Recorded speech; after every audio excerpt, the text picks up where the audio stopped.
مال دیکھا جاتا ہے، خاندان، حسب و نسب، ذات برادری دیکھی جاتی ہے، اور خوبصورتی دیکھی جاتی ہے، اور دین دیکھا جاتا ہے۔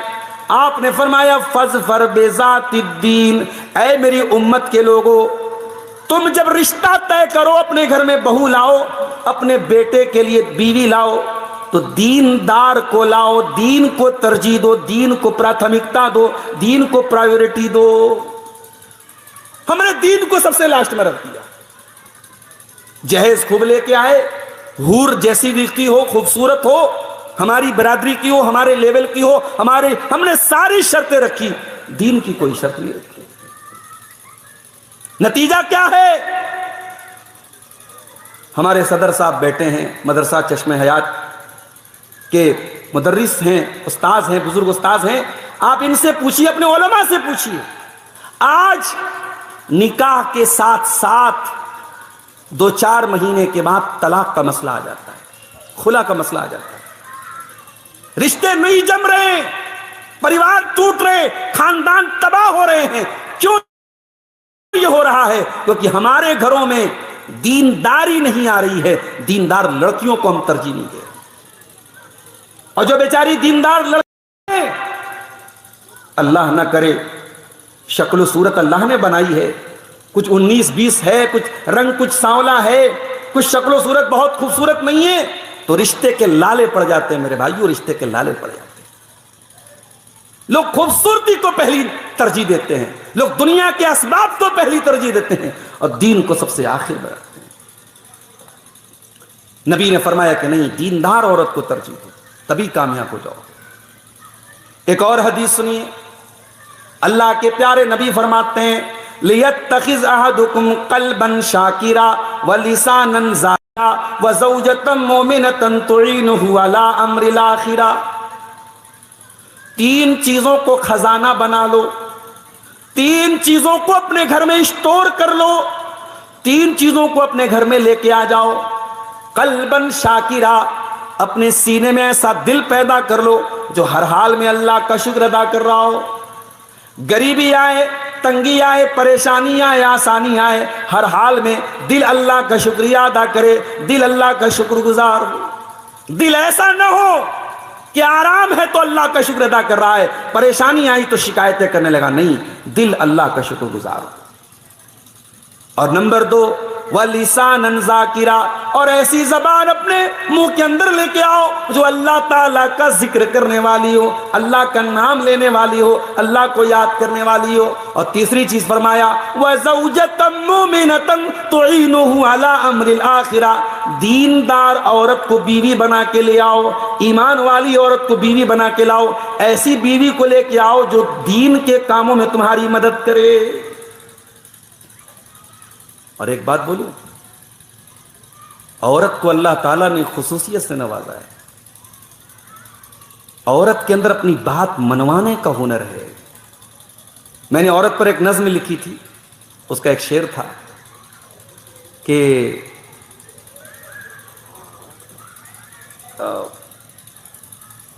مطلب اس شعر کا مطلب یہ تھا کہ اللہ تعالیٰ نے عورت کو جذبات کی ایسی طاقت دی ہے کہ چٹان کو بھی یہ موم بنا سکتی ہے، آنسو میں وہ طاقت کے پگھل جائیں چٹانیں، عورت کے آنسو میں وہ طاقت ہے کہ چٹانوں کو یہ پگھلا سکتی ہے، تقویٰ کے بھرم توڑ دے وہ ناز و ادا ہے۔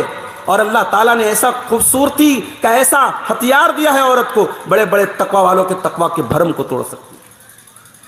فرعون بہت بڑا ظالم تھا، بچوں کا قاتل تھا، لیکن جب بیوی نے کہا لا تقتلوه عسى ان ينفعنا او نتخذه ولدا، موسیٰ علیہ السلام کو فرعون کی بیوی گود میں لیتی ہے اور کہتی ہے میرے شوہر، بہت بچوں کو تو نے قتل کروایا، اس بچے کا مرڈر نہ کرنا، اس بچے کو قتل نہ کرنا، ہم اسے اپنا بیٹا بنا لیں گے۔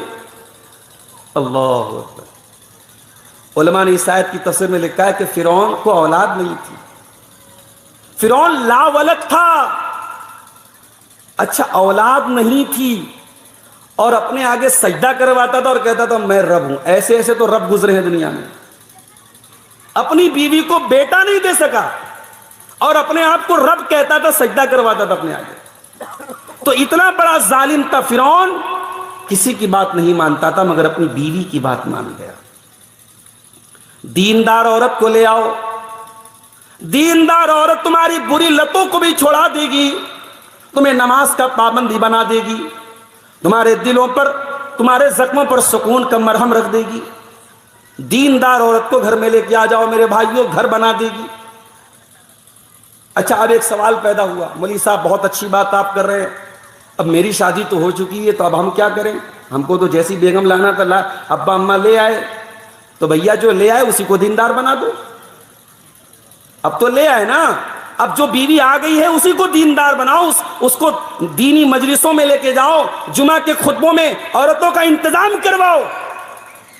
آج جماعت کی مسجدیں ہیں اور ہم پوچھتے مولوی صاحب عورتوں کا انتظام ہے جمعہ کی مسجد میں؟ نہیں ہے. آپ نے عورتوں کو دین سکھانے کے لیے کتنا انتظام کیا ہے؟ آپ دل پر ہاتھ رکھ کے بتائیے میرے ساتھ. شیخ احمد صاحب کتنے سالوں کے بعد پروگرام ہو رہا ہے ریٹی میں؟ کافی عرصے کے بعد، کافی عرصے کے بعد پروگرام ہو رہا ہے. اور شیخ نے بتایا کہ عورتوں کے اندر بڑی خوشی کی لہر ہے، چلو ہمارے لیے بھی انتظام ہے. میں کہتا ہوں آپ جمعہ کے خطبے میں عورتوں کا انتظام کیجئے، ہر مہینے عورتوں کا کچھ اجتماع رکھیے. اگر یہاں عالمات اور معلمات نہیں ہیں تو بنارس سے لے کے آئیے، جونپور سے لے کے آئیے، مگر آپ عورتوں کے بیچ میں دین کی بیداری پیدا کیجئے میرے ساتھی. حضرت زکریا علیہ السلام کے بارے میں قرآن کہتا ہے وَأَصْلَحْنَا لَهُ زَوْجًا، ہم نے ان کی بیوی کو ٹھیک کر دیا.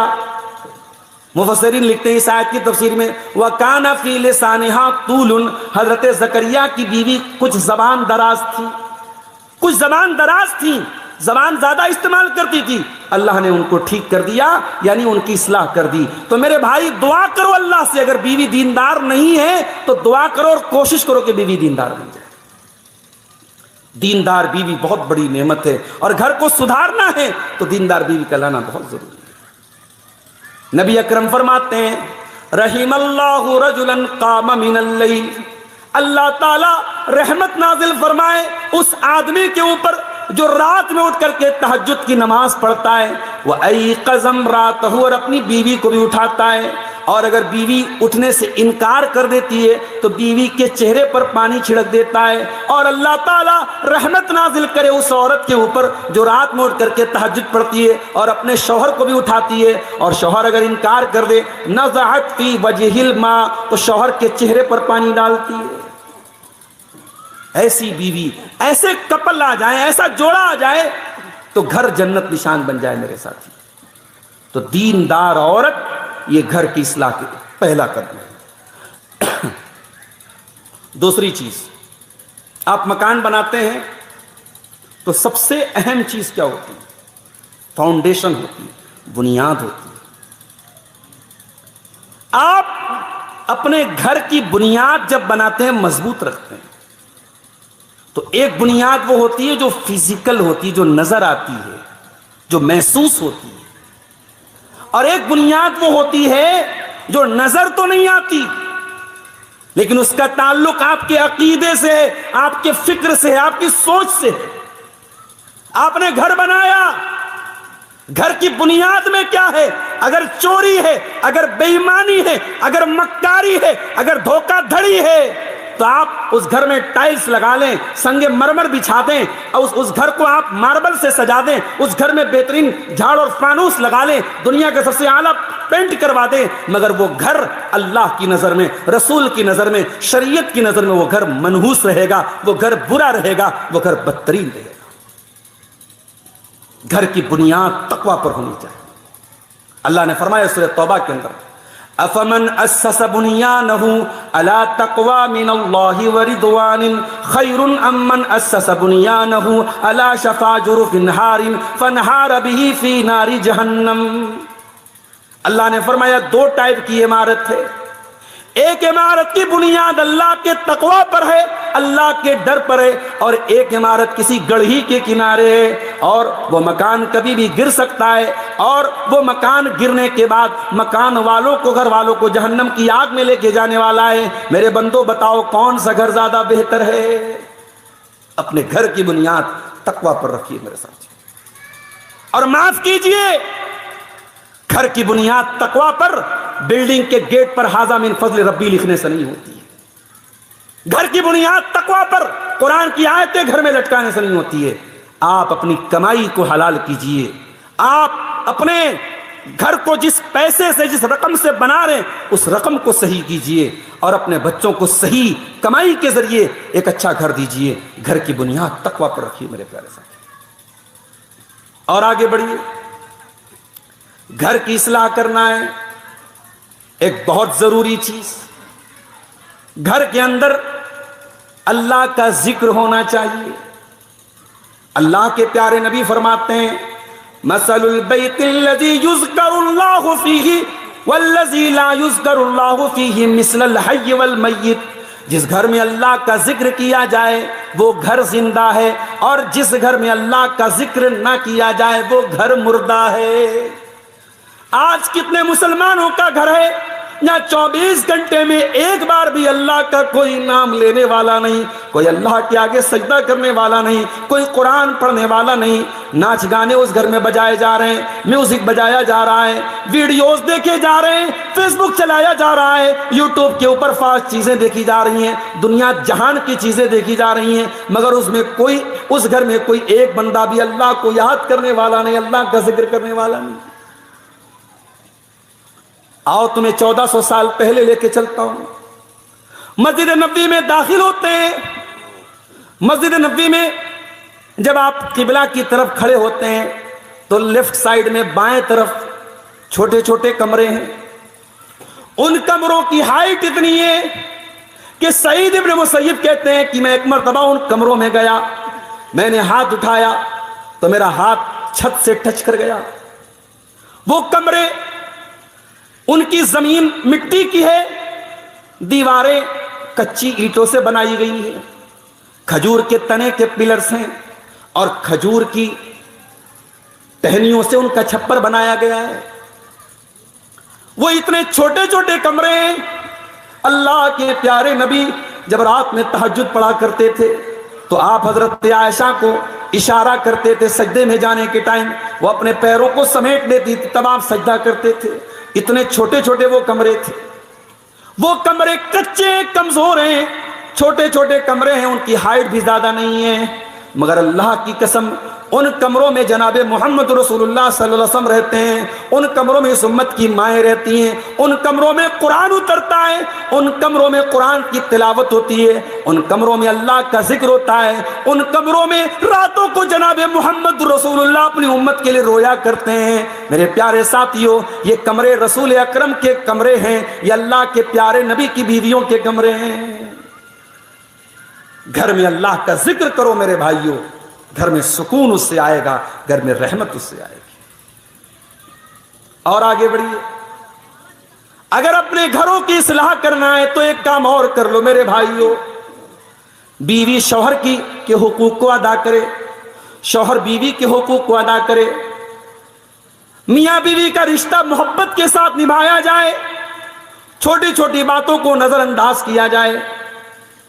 شوہر اپنے آپ کو داروغہ نہ سمجھے، بیوی اپنے آپ کو بہت نچڑی نہ بنا لے، دونوں ایک دوسرے کی ضرورتوں کو سمجھیں اور محبت کے ساتھ، الفت کے ساتھ، پیار کے ساتھ زندگی کی گاڑی کو آگے بڑھائیں۔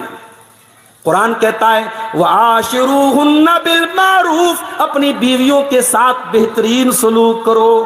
قرآن کہتا ہے هُنَّ لِبَاسٌ لَكُمْ وَأَنْتُمْ لِبَاسٌ لَهُنَّ، بیوی شوہر کے لیے لباس ہے، شوہر بیوی کے لیے لباس ہے۔ کبھی آپ نے غور کیا اللہ نے لباس کیوں کہا؟ لباس، بہت اچھا کرتا آپ نے پہنا ہے، اگر فٹنگ کا نہ ہو اچھا نہیں لگے گا۔ لباس وہ اچھا ہے جو آپ کے بدن پہ فٹ ہوتا ہو۔ کیا مطلب؟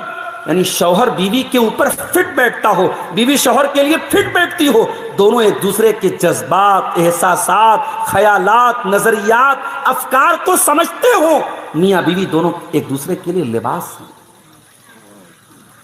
اللہ کے نبی کے پاس ایک صحابی آتے ہیں، سوال کرتے ما حق زوجتی احدنا علی، اے اللہ کے پیارے نبی بیوی کا حق کیا ہے ہمارے اوپر؟ آج کوئی نہیں پوچھتا مولوی صاحب سے بیوی کا حق کیا ہے۔ شوہر اپنے حقوق کی بات کرتا ہے، بیوی اپنے حقوق کی بات کرتی ہے۔ یہاں صحابی رسول آ کے پوچھ رہے ہیں اے اللہ کے رسول بیوی کا حق کیا ہے؟ آپ نے فرمایا ان تطعمها اذا طعمت وتكسوها اذا اكتسيت ولا تضرب الوجه ولا تقبح ولا تهجر الا في البيت، جو کھاؤ بیوی کو کھلاؤ، جس معیار کا کپڑا پہنو اسی معیار کا بیوی کو پہناؤ، اور بیوی کو کبھی اگر سزا دینے کی نوبت آ جائے تو کبھی چہرے پر ہاتھ نہ اٹھانا، کبھی گالی گلوچ نہ کرنا، اور جتنا بھی جھگڑا ہو جائے گھر کے باہر گھر مت نکالنا، گھر کے اندر ہی جھگڑے کو رکھنا۔ یہ تعلیم دی ہے اللہ کے پیارے کی۔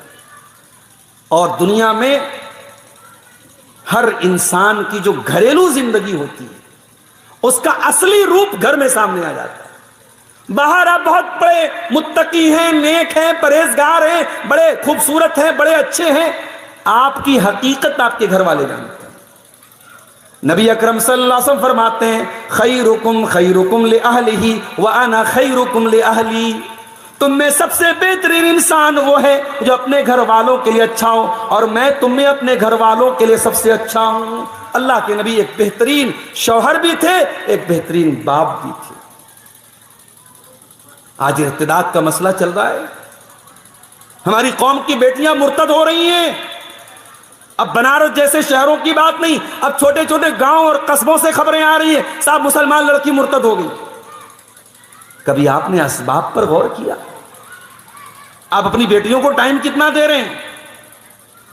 بیٹیاں محبت کی بھوکی ہیں، گھر میں ماں ان سے پیار سے بات نہیں کرتی، باپ بات کرنے کو توہین سمجھتا ہے، دن بھر وہ تانے سنتی ہے، تو وہ بیٹی وہ لڑکی جس کو گھر میں محبت نہ ملے وہ انسٹاگرام پر محبت تلاش کرتی ہے، وہ واٹس ایپ پر محبت تلاش کرتی ہے، وہ فیس بک پر محبت تلاش کرتی ہے، اور محبت کی تلاش میں کوئی بہروپیہ آتا ہے اور اس کی عزت و عصمت کے ساتھ کھیلنے کے لیے تیار ہو جاتا ہے۔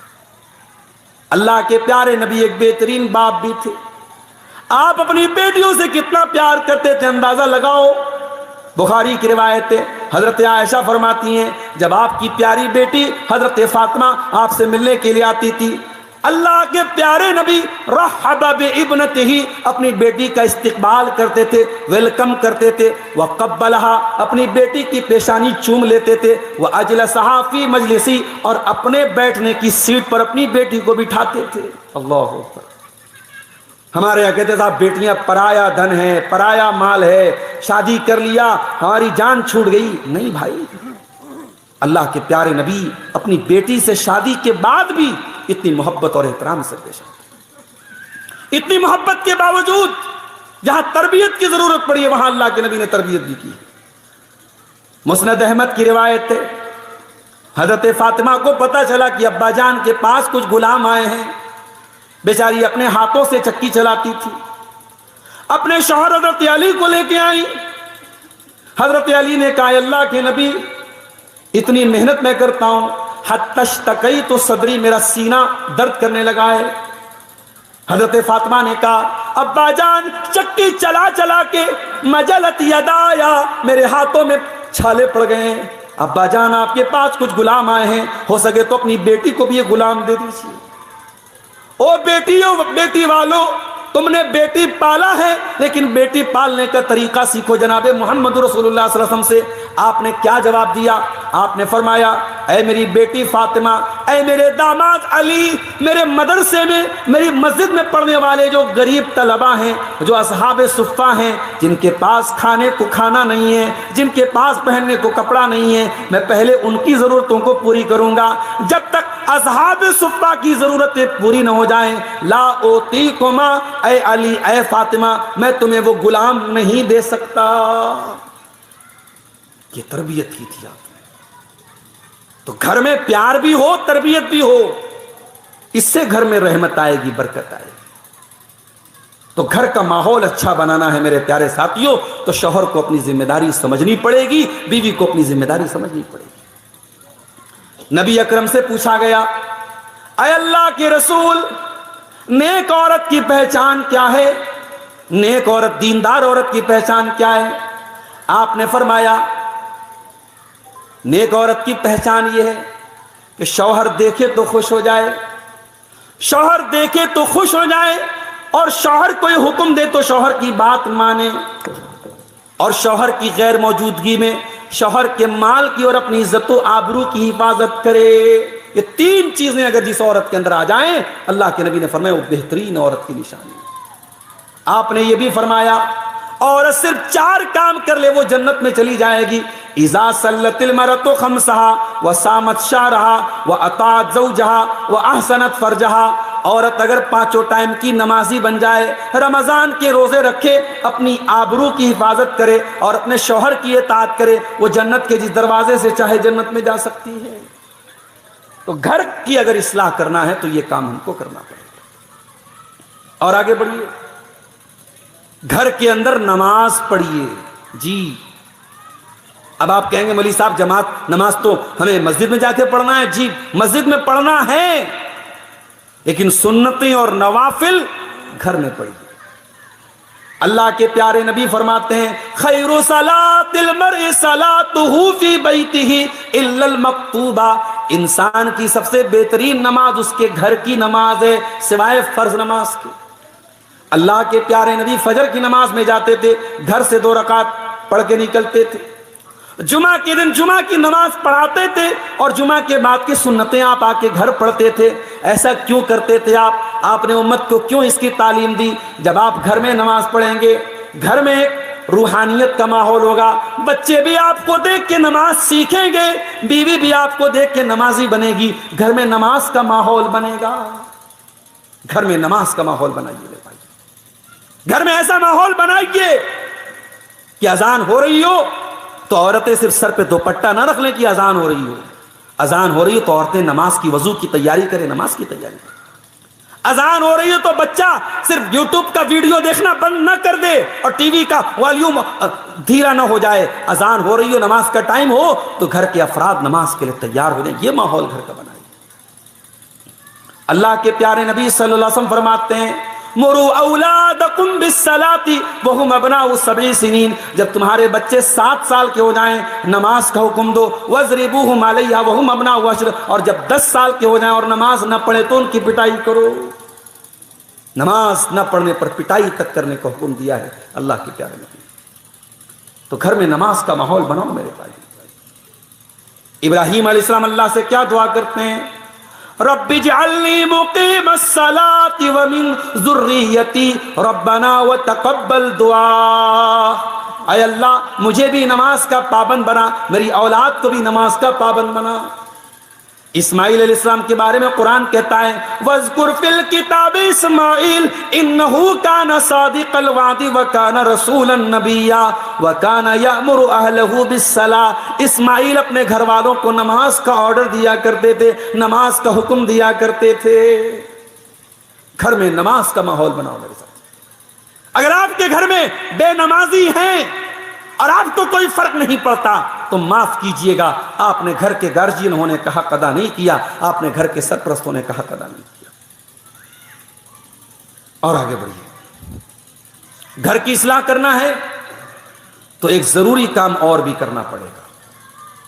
موبائل میں کبھی کبھی ہوتا ہے وائرس آ گیا، دکاندار کے پاس لے کے گئے، دکاندار نے چیک کیا، بھائی صاحب آپ کے موبائل میں بہت سارا وائرس آ گیا ہے، کیا کرنا پڑے گا؟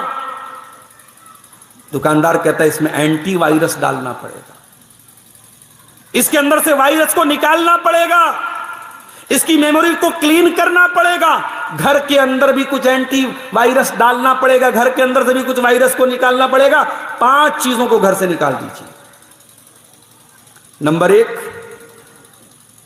تصویریں نہیں ہونی چاہیے گھر کے اندر۔ اب یہ ایک الگ مسئلہ ہے، کیمرے کی تصاویر آج ہم لوگ گھرے ہوئے ہیں، سامنے ویڈیو بن رہا ہے، ہم لوگ تقریروں میں جاتے ہیں، مولوی صاحب سیلفی لینا چاہتا ہوں، سیلفی وتھ سیلفی، سیلفی لینے کا بڑا رواج ہے. مولانا کی بات پر کتنا عمل کیا اس سے مطلب نہیں. ہاں موبائل میں سیلفی, ہماری مولانا صاحب کا سیلفی ہے, تو وہ ایک الگ مسئلہ ہے. علماء کو اس میں اختلاف بھی ہے. بہت سارے علماء نے کیمرے کی تصاویر کو ضرورت کے موقع پر جائز قرار دیا ہے, وہ ایک الگ مسئلہ ہے. لیکن آپ شادی کی فوٹو البم میں لگا کے کمرے میں لگائیں, کیا مطلب ہے اس کا؟ بچوں کی تصویریں آپ کمرے میں سجائیں نہیں, یہ مناسب نہیں ہے. بڑے سخت الفاظ ہیں اللہ کے پیارے نبی کے. لا تدخل الملائکۃ بیتا فیہ کلب ولا سورہ. جس گھر میں کتا ہو, جس گھر میں تصویر ہو, اس گھر میں اللہ کی رحمت کے فرشتے داخل نہیں ہوتے. تصویر کو گھر سے نکال. دوسری چیز, گھر میں گنڈا نہ ہو, تعویذ نہ ہو. خیر و برکت کے نام پر گھر میں الٹی سیدھی آڑی ترچھی لکیریں بنا کے دروازوں پہ نہ لگائی گئی ہوں. 786/92 420 9211 گھر میں, دکان میں, مکان میں خیر و برکت ہوگی. یہ گنتیاں لٹکانے سے گھر میں برکت آئے گی؟ بلکہ میں ایک قدم آگے بڑھ کے ایک بات اور کہتا ہوں. قرآن کی آیتوں کو بھی برکت کے لیے گھر میں لٹکانا صحیح نہیں. منع کیا ہے علماء نے. اگر آپ گھر میں قرآن کی آیتوں کو لٹکا رہے ہیں کہ صاحب اس سے گھر میں برکت آئے گی, کوئی دلیل نہیں ہے اس کی. قرآن پڑھنے سے برکت آتی ہے, قرآن لٹکانے سے برکت نہیں آتی. دکاندار, ڈاکٹر آپ کو دوا دیتا ہے, سیرپ دیتا ہے, ٹیبلٹ دیتا ہے, آپ کیا کرتے ہیں؟ ڈاکٹر کے بتائے ہوئے ڈوز کے مطابق دوا کھاتے ہیں, نہ کہ گلے میں لٹکاتے ہیں. تو جس طریقے سے گلے میں تعویذ لٹکانا صحیح نہیں ہے, اسی طریقے سے گھروں میں بھی قرآن لٹکانا صحیح ہے. ہاں, شیخ ابن باز وغیرہ کا فتویٰ ہے کہ اگر کوئی تعلیماً سیکھنے کے لیے گھر میں آیت الکرسی کا کوئی تغرا لگا دیا کہ ہمارے بچے دیکھ دیکھ کے اس کو یاد کریں, یا ہماری نظر بھی پڑے تو ہم بھی اس کو پڑھتے رہے, ذکر کرتے رہے, تعلیماً اور تذکیراً اگر کوئی لگاتا ہے تو جائز ہے. ورنہ برکت کے لیے اور گھر کو شیطان اور جنات سے بچانے کے لیے قرآن کو لٹکانا نہیں, قرآن کو پڑھنا ہے. ایک صاحب مجھ سے پوچھنے لگے, مولوی صاحب یہ 40 دن تک سورہ بقرہ پڑھنے سے شیطان بھاگتا ہے؟